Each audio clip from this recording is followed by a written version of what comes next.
October 20th is World Osteoporosis Day, a day to increase awareness and empower women to prioritize their bone health. Laura Rink and orthopedic surgeon Dr. Shannon Carpenter are here today to tell us more about this important health issue. Ladies, thanks so much for being here. Thanks for having us. Yeah, Laura, let's start with you. Can you talk about your experience of living with osteoporosis and how you felt when you were diagnosed? Yeah, absolutely. So my journey begins in 2022 when my doctor suggested getting a bone density scan as part of my routine checkup. I was a woman in my 50s. I was physically active and otherwise really healthy. So it was shocking to get my test results from that scan. I had a negative 4.0.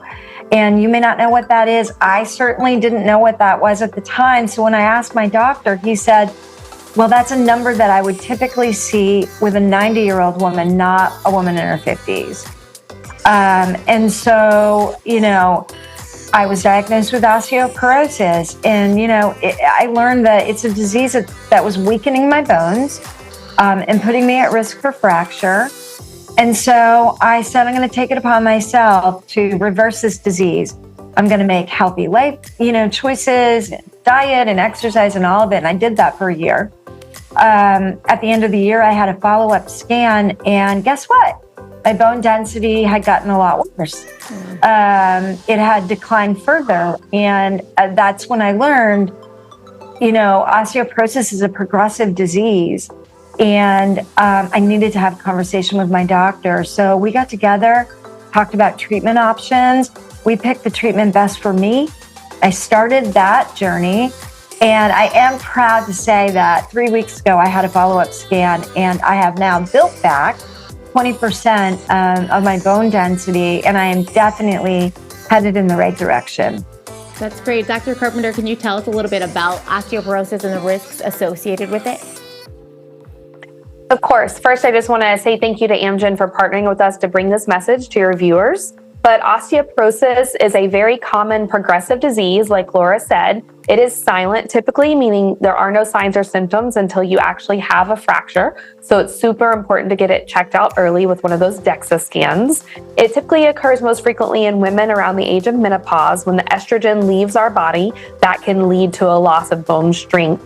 And it's a very common condition most people don't realize, but it's responsible for more hospitalizations each year than breast cancer, heart disease, or stroke, but it's not talked about as much as those diseases are. And then, of course, the biggest risk is that risk of fracture. So what can women facing this diagnosis do to manage their condition? Yeah, if you were diagnosed with osteoporosis, I think the first thing to understand is that there's no shame around the diagnosis. It's not that you've caused it or done anything incorrectly.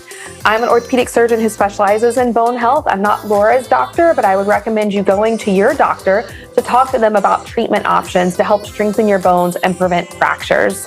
While a healthy lifestyle is important, including calcium and vitamin D supplementation, exercising, and eating well, it's usually not sufficient to move the needle once you have a diagnosis of postmenopausal osteoporosis, and it requires treatment to actually improve your bone density and to help prevent fractures. So just be an advocate for yourself, speak to your physician, and see if you can get into one of those specialist hands to learn about your treatment options. And Laura, what would you say to women looking to take control of their osteoporosis? So I've done a lot of thinking about this in the last 2 years of my journey, and I think that the most important thing is to empower yourself to be an advocate for your own health. The good news is we as women know how to do this. We're really good at getting screened for breast cancer, right? We know what age we're supposed to have the mammogram in. We talk to each other about the importance of that. We even buddy up and go and get our mammograms together.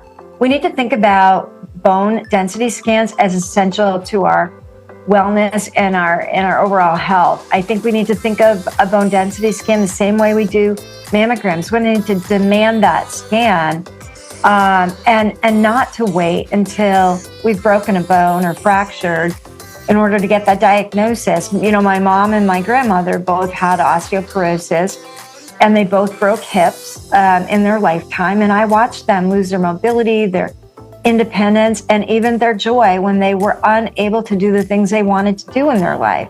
So I would say, let's form that sisterhood around osteoporosis, and let's help each other stay ahead of the disease. And where can we go for some more information on all of this? There's great information about osteoporosis at buildingyourbones.com. Great. Thank you, ladies, so much for your time today. We appreciate it. Thank you. Thank you. We'll be right back with more Good Day Stay Line.